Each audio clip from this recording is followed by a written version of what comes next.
put in here with a review of the Tier 6 Dunkirque. Now, this ship hasn't been getting a lot of love from people,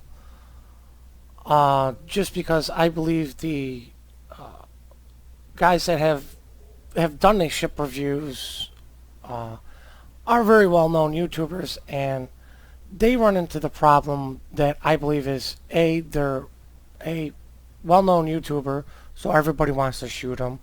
And number two, it's a new ship, and whenever there's a new ship, everybody wants to shoot the new ship. The other thing is I've been having a difficult time getting extremely high damage games in this. What I would consider a high damage game is anything over 100,000 damage. I've been averaging anywhere from 50 to about 60, and really good games at about 70. Now, the reason you would purchase any premium ship is a threefold question. One, does it make money? Two, can I retrain captains? And three, is it fun? Well, since there are no other French ships in the game at all, except for the Dunkirque right now, there's nobody for you to retrain. So it boils down to the other two. Does it make money? And is it fun to play? One, it does make money. It makes a decent amount of money being a Tier 6. And I do enjoy this ship. It's a lot more fun than I thought it would be, and I'm enjoying my time with it. And as you can see, I've put in some time into it before I decided to do the review, instead of just doing a first impressions. I wanted to learn the ship a little bit before I did this. Now, the survivability, it's pretty much on par with the rest of the Tier 6 battleships at 52,600. Your armor, not the most impressive in the world, but, I mean, it is better than a cruiser, but the other battleships just seem to have a little bit more armor in this category. But what you do lack in armor is you will make up in speed and maneuverability. Torpedo protection, not the best at 27%, but usually you just don't want to get hit by torpedoes to begin with. Anyway, your main guns here reload at 28 seconds. The turrets turn extremely fast, well, for a battleship at 31.6 seconds, especially at this tier. You have an extremely high fire chance of at 35%. The other thing you can see is these shells actually travel fairly quickly. Your AP does travel just a little bit slower than your HE, but they do travel fairly quickly. Firing range of 18.2 kilometers. And just to give you an idea of how fast these travel, let's just take a look at the New Mexico.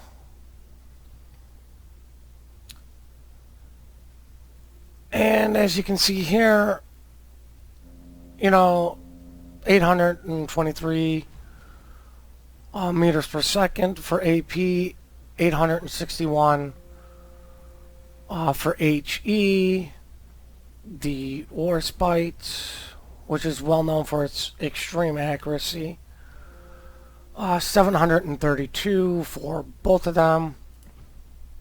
The Tier 6 German, 800 meters. And as you can see, with yours at 870 with your AP and 885 with your HE, is extremely fast for these battleships.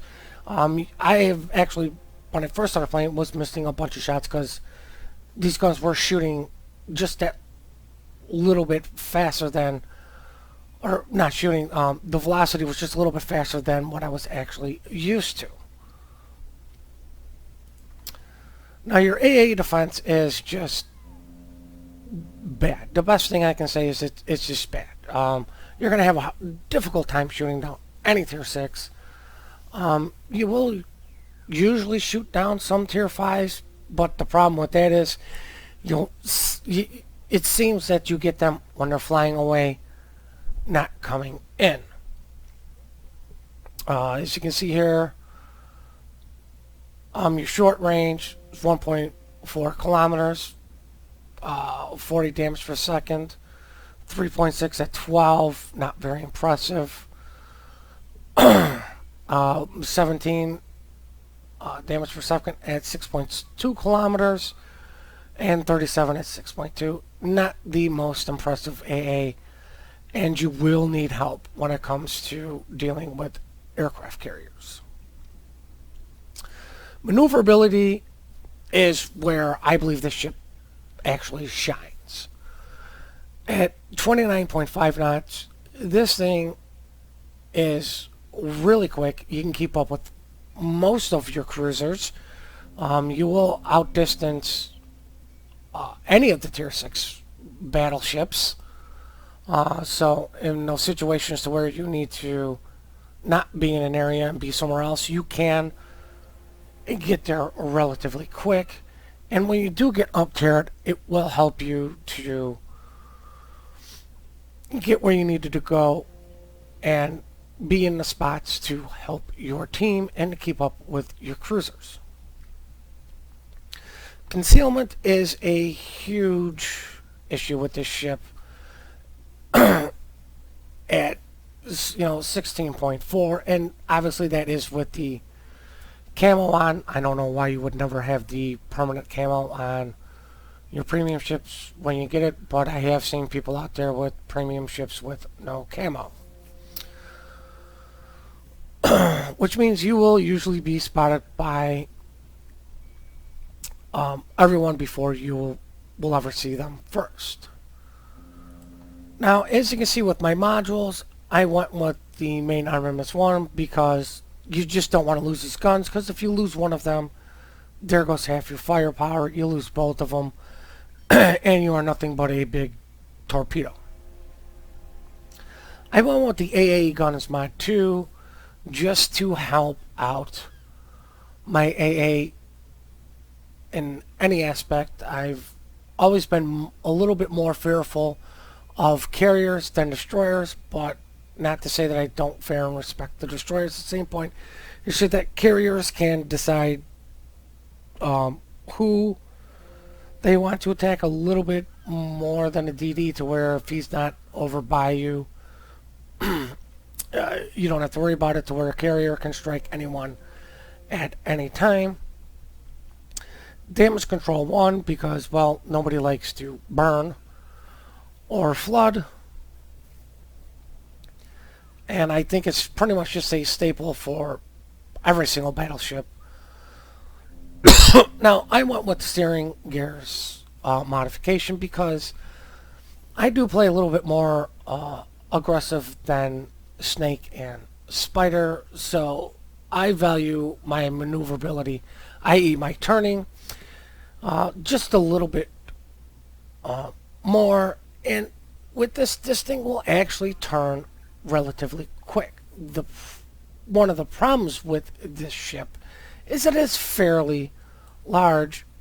As you can see here, it's pretty much taken up most of the screen, and just slap on a Warspite, and it just, the Warspite just seems a little bit smaller. And this ship is well known for turning pretty much on a dime. Also, it's just the problem, it doesn't get up to speed very quick. But as you can see, because it is so long, you do get to travel quicker through the water. But the being able to turn is an issue, which is why I went with steering gears.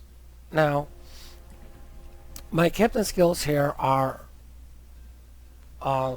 basics of survivability, another staple pretty much for any ship that is not a gunboat or an aircraft carrier.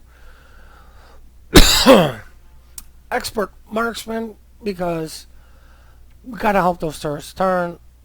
Any little bit is well appreciative. Now, I went with vigilance over superintendent because this is a tier 6, which means you will see tier 5s and you will seduce those dastardly minikazes and other fine versions of either the Fujin or the Kamikaze R, or as I like to refer to them, Minikazes 2 and Minikazes 3. So, I believe those torpedo detectability ranges without this is 0.8 or 0.9 kilometers. So just getting that little bit heads up to me is much appreciated, because it's not the torpedoes coming from a smoke cloud, which you should never be broadside to begin with, that gets you. It's the ones where he's just not spotted and dropping on you. Superintendent is another viable option because it will give you a extra health. But if you don't play an aggressive playstyle, you're probably going to be better off with Superintendent over Vigilance. When I do finally get my 4th Commander perk, it will be Advanced Fire Training. And when I get the Glorious 5th, it will be Concealment, because I would love to get this down to as far as possible, and then I will save up for Superintendent. And now for the gameplay portion of the review. Now, I left in the lineup there in the beginning just so you can see that I am in a tier 8. This is not an optimal game, to say the best, for this ship, because there is a carrier in here and there are tier 8s. If this part of the video is choppy, I apologize. I've been having some problems with my recordings lately. Now, as you can see here, I am teamed up with Sneaky Snake. Spider, unfortunately, was busy. I believe he just recently had a birthday, so he's been out celebrating that. So, he is not here. I'm just here with Sneaky. Now, the thing about this ship is, where I believe that a lot of people are like, this ship is bad, it's not good, it's garbage, is the guns just seem to not overperform, they just seem to adequately perform. And what I mean by that is, you just don't seem to get a lot of the big damage numbers you would get with like a Tirpitz or the Warspite or the Arizona. I feel that this ship is more of a support battleship in the way that it supports the destroyers. It can support the cruisers. It supports other battleships. Unless you are top tier battleship, you kind of don't want to lead the charge too much. You just want to be there to help out your other ships. Now, as you can see, this is a Saipan, which means these are tier 9 planes. So the only miracle I'll ever get is shooting them down, is because I am surrounded by allies. You know, with their AA helping, their fighters in the air, my fighters in the air, and there's the one miracle, and I'm sure our carriers fighters had a chance. And here comes some torpedoes. Torpedoes, direct front. Turning to dodge these, and Torpedoes, dead ahead. Fubuki dies because he popped smoke. I don't know why he popped smoke. If you're not spotted, there's no reason to pop the smoke, because all you're doing is telling them, hey, this is where I'm at. I'm in this area, you know. It kind of gives them a general idea of where they need to be looking out for. So Sneaky and myself are pushing on to the cap. I mean, like I said, I like to play a lot of my ships a lot more aggressively than they should be played at times. That is one of my, I would say, my strengths, and it is also one of my weaknesses. Now, as you can see here, I'm getting hit by the Turpets, the Amagi, and Cruiser, and the HE damage on the ship, it hurts. It hurts more than it doesn't. See the New Orleans take a shot. It's a nice spread, but I aimed a little bit short. He was not exactly full broadside, but I do believe he was actively moving.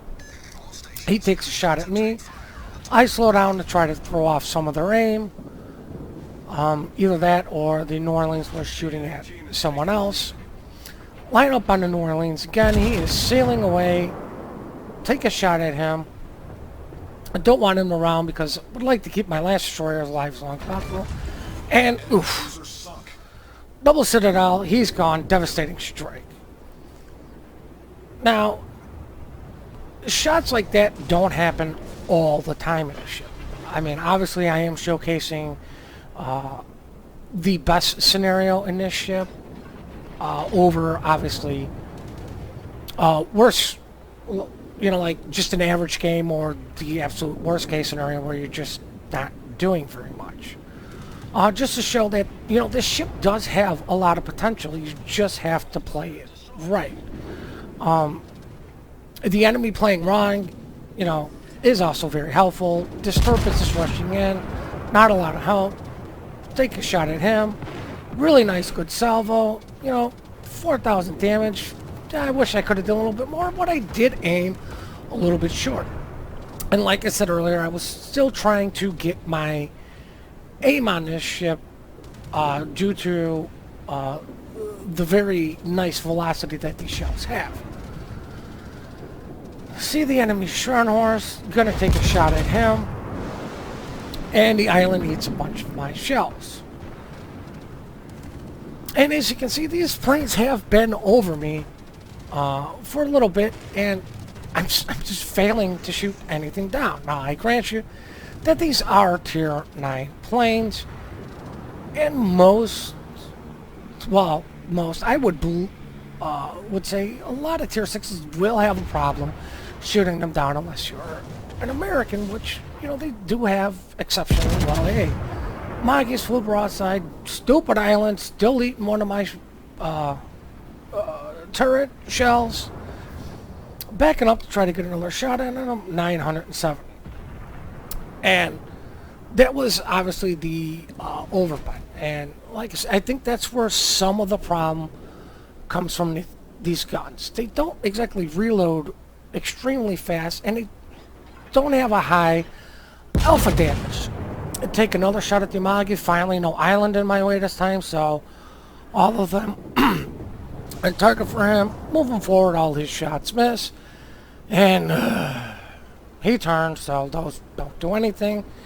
Aimed a little bit more forward than I would like, but to get back onto the guns, just because they do, was it 97, 100 damage, the 10% means it's only going to be 970, which is not extremely well, but then again, this is a Tier 6. These are only, I believe, 13-inch guns, so those overpans kind of do hurt the ship a little bit, to where you want to get the penetrating strikes.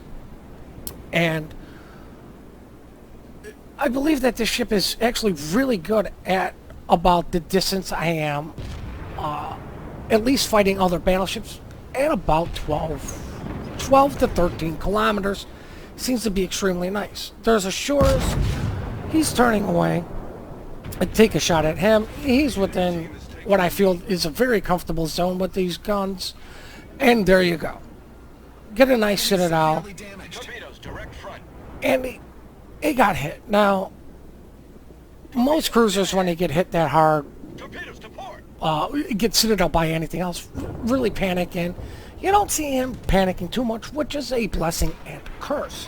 Which means he's going to continue to show what he was showing, unless he gets hit hard, take another shot at him. Unless he gets hit hard by somebody else. They will kind of have a tendency to show you a little bit more of your side because they just feel like you're not doing the big alpha damage to them, to where your big alpha damage is not that significant. I'm sure North Carolina had something to do with him turning away, because I'm sure he didn't want to get hit by them. Obviously, the shot I took at him completely failed to miss. Oof. Take a hit from, I believe, the Myoka. Looks like he's shooting AP at me. Ooh, do 3,000 damage to him. But as you can see, they are trying to shoot the bow of my ship. I believe it might have been actually the Tempest trying to overmatch my armor. And as you can see, I am not taking shots extremely well from the Myoka, who's only shooting HE. Maggie's burning. Want to help those fires. I want to get him out of the game as fast as possible, because I don't want to be dealing with tier 6 ships. And darn you, Maggie, I don't understand why this North Carolina is running towards 2 smoke clouds. Wonder where 2 destroyers they're spotted. But this is another thing where I think that Dunkirk really kind of does excel at, is actually shooting at DDs. You have a nice velocity. It's usually a nice tight spread. He was actively evading, and I missed, so, you know, foot and mouth there. But you will usually get some really good hits and on destroyers, especially when they're close range. Fubuki's showing me a little bit too much of his shine. He's shooting at me, which is actually nice to see. Somebody in a Japanese destroyer actually using their guns, and boom, Fubuki's gone. Wasn't sure if he had dropped the torps on North Carolina. So I am going to turn a little bit. I'm not going to take the chance of his torps coming towards me. I want to be running away in case there are torps coming at me. I stay a little bit on an angle so I can maneuver a little bit and still use my guns. Take a shot at the turrets. Realize that the torps that killed the North Carolina were actually the Fubukis. 970 damage, but I did manage to incapacitate one of the Tempest's guns, which is helping out the ships actively fighting him. Because in my battleship, if I get a gun incapacitated, I immediately repair it. Don't want to lose it. Doesn't matter what ship I'm in, what gun it is, I will repair it immediately. I do not want to lose any firepower if I don't have to. There goes Sneaky getting his Confederate, and he's all bragging about how he's doing awesome. And I'm not. Him and the Mogami here are actively trying to avoid the Lo Yang and his smoke here. And they collide trying to make an Ibuki, which they immediately fail at. Don't make one, but hey, it was worth a shot. Turpus is going to die. Actually, the friendly enemy Turpus die. Was going to take a shot at him. But my guns are kind of pointed this way, so I'm going to take a shot at the Farragut, because you know, any damage to a destroyer is good damage. It's helping out yourself and the team. Now, as you can see here, we are losing. I get one shot, and I was overpen on 970 damage, but I'm not going to argue. He was actively evading, driving away, and, you know, this is long distance when you're talking about destroyer fighting. Gonna try to get on to B because we need to get some caps at this point to win the game. Now, I do believe the enemy carrier is out of planes. This gentleman didn't seem like an exceptionally good carrier player, or ours was just that much better that there was nothing the Saipan can do. I can't see the Lo Yang. He's taking shots at me. I kind of suspecting he's hiding behind an island, shooting at me. I believe it was our Cleveland down there was shooting at the Farragut, so I'm going to try to take out this Myoka. Not a most impressive spread, but then again, I didn't aim properly, so it wasn't well. And as you can see, those shells are coming from over an island, so I will never be able to hit this guy. And I am set ablaze. Need to kill the Myoka here because he is right now being the eyes for the Lo Yang. Torpedoes coming in from what is obviously got to be the Lo Yang, but I'm driving away, so not overly impressed. Got to use my damage repair. Got to get the fire out. I wasn't really too fearful of those torpedoes hitting me, but you should always be aware of them, just in case. He was a little bit closer than you anticipated. This guy's now showing me way too much side. Really nice, good, tight spread. And boom, 2 citadels, and he's off the map. The enemy Farragut died to either the Fubuki or the Fubuki Cleveland shooting at him. Still spotted, which means he was kind of out in the open, stealth firing. But because I was turning, none of these shots are going to hit me. Getting this cap with the Mogami, and now I'm spotted, which means he is not behind an island, and now I am not spotted, which means he re-engaged. Gonna try to tell my carrier where I believe he is at, where he was moving. I suspect the destroyer was actually moving between those 2 little islands through the gap, and luckily our CV got him spotted, either due to my help or for him not being a complete idiot and actually paying attention to his mini-map. Now here comes torpedoes.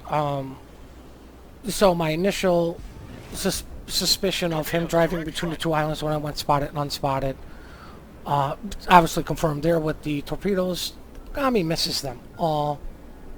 And as you can see in this game, by some miracle I have shot down 1 plane. Only gotten 21 shots. Well, actually not 21. 26 shells connected because citadels are their own ribbon. 21 shots connected, 5 citadels, 3 ships sank, 2 base caps incapacitated something, and a devastating strike. Now, this game's wrapping up. Gonna help Cap C with the Mogami, and I'm going to take a shot at the Lo Yang. And when I shoot, you will see what I mean by. I mean, that was just a really nice tight spread. And when you do hit hard, I mean, there was a lot of damage to that Lo Yang, and that was with OP. Now I am loading HE, and that's because I do feel that if you are actively going to be fighting or looking for destroyers on the ship, you are a little bit better off with HE over the AP, even though I've said this in previous videos that I just shoot AP at DDs in all of my battleships. This one and the Shrine Horse are really the only 2 exceptions to that rule I play by. I just shot that there because I wanted to have AP loaded for the next game when I play it. This game is quickly wrapping up. We are going to win by points. We're not going to get the carrier. But, I mean, I just wanted to showcase that this was a Tier 8 game. I did extremely well in this ship. I will show you all of the statistics at the end of the game here, but I will also show you some of the other games I have in on the money making potential of this ship, which I actually put up there as it's an extremely good money maker. Because you can get into the tier 8 games where there is a lot more health, and being a tier 6 going up against tier 8, you will get more experience and more money because they are higher tiers than you. If you did not know this, your experience and money is determined by the percentage of damage you do to a ship. So let's just take, for example, like the Dunkerque here, going up against another tier 6. If you do 90% of the damage to him, you will get most of the experience and currency that follows with that over the person who just either got the last shot to kill him. And now I'm going to show you the post-battle results. 65,000 damage done, almost 500,000 credits, close to 5,000 experience, 24 shells connected, 1 plane shot down, 1 incapacitation, 3 ships sent to the bottom of the sea, 5 citadels, and 3 assisted base caps, which gives me 2,100 base experience. You can see Snipez there did extremely well also. And then as you can see, most of my damage came from AP from my main batteries. And then here's the credits I made after the expenses put out. And I do run all premium in my ships, which is close to 400,000 credits I made just in this game alone. And now here are some other games just to show you the money potential in this. 71,000 damage done, 250,000 credits made. I believe this was just a tier 6 game. So you can see being in a higher tier game does help a little bit with the credit making. 63,000 damage done, almost 400,000 credits made. And then a not so good game, but I still walked away with some money with only doing 31,000 damage and making 165,000 credits. Thank you guys for all the subs and the likes and supports you've been giving us. Please hit that like and subscribe button and have a good day.